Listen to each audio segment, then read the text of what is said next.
Friends welcome back to our channel. இந்த பதிவில் நம்ம என்ன பார்க்க போகிறோம்னா 12th சப்ளிமெண்ட்ரி எக்ஸாம் யாரெல்லாம் கண்டக்ட் பண்ணீங்களோ அவங்களுக்கான ரிசல்ட் வந்து வெளியிட்டிருக்காங்க. அதை எப்படி செக் பண்ணலாம் அப்படின்றத பற்றி இந்த வீடியோவில் பார்க்கலாம். உங்களுக்கான ப்ரொவிஷனல் மார்க் ஷீட் வந்து எப்படி டவுன்லோட் பண்ணலாம் அப்படின்றத பற்றி இந்த வீடியோவில் பார்க்கலாம். இதுக்கு வந்து நீங்கள் மொபைலில் ஏதாச்சும் ஒரு ப்ரௌசர் ஓப்பன் பண்ணி இல்லை கூகுள் சர்ச்சில் போயிட்டு dge.tn.gov.in அப்படின்னு டைப் பண்ணி என்டர் பண்ணிங்கன்னா உங்களுக்கு நெக்ஸ்ட்டு பார்த்தீங்கன்னா இந்த மாதிரி ஒரு பேஜ் தான் வந்து ஓப்பன் ஆகும். ஸோ இதில் பார்த்தீங்கன்னா ரிசல்ட் அப்படின்ற ஆப்ஷன் கொடுத்துருக்காங்க பாருங்கள். இந்த ஆப்ஷனை வந்து நீங்கள் கிளிக் பண்ணுங்கள். கிளிக் பண்ண உடனே பார்த்தீங்கன்னா உங்களுக்கு நெக்ஸ்ட் வந்து இந்த மாதிரி ஒரு பேஜ் தான் ஓப்பன் ஆகும்.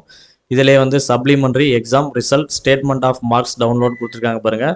ஸோ ஃபஸ்ட்டு அந்த ஆப்ஷனை வந்து நீங்கள் கிளிக் பண்ணுங்கள். கிளிக் பண்ண உடனே உங்களுக்கு நெக்ஸ்ட் இந்த மாதிரி ஒரு பேஜ் தான் ஓப்பன் ஆகும். இதில் வந்து பார்த்தீங்கன்னா உங்களுக்கான எக்ஸாம் ரோல் நம்பர் கொடுத்துருப்பாங்க. உங்களுடைய ரோல் நம்பர் என்னவோ அதை வந்து நீங்கள் பார்த்து என்டர் பண்ணிங்க. நெக்ஸ்ட்டு பாருங்கள் டேட் ஆஃப் பர்த் கொடுத்துருக்காங்க.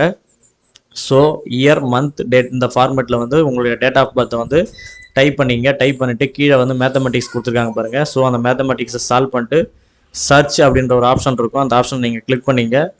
கிளிக் பண்ண உடனே பார்த்தீங்கன்னா உங்களுக்கு வந்து டவுன்லோட் ப்ரொவிஷனல் மார்க் ஷீட் அப்படின்னு வரும். உங்களுக்கான நேம் வந்து என்ன நேமோ உங்களுடைய நேம் ஷோ ஆகும்.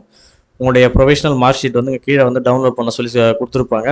ஸோ அந்த ஆப்ஷன் நீங்கள் கிளிக் பண்ணால் போதும். உங்களுக்கான ப்ரொவிஷனல் மார்க் ஷீட் வந்து பார்த்தீங்கன்னா இந்த மாதிரி தான் வந்து ஓப்பன் ஆகும். ஸோ இது வந்து பார்த்தீங்கன்னா கொஞ்சம் வந்து ஸ்லோ ப்ராசஸாக தான் இருக்குது.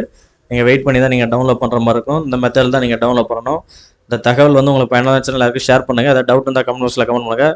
இவ்வளோ அடுத்து ஒரு நல்ல பதிவில் சந்திப்போம். நன்றி, வணக்கம்.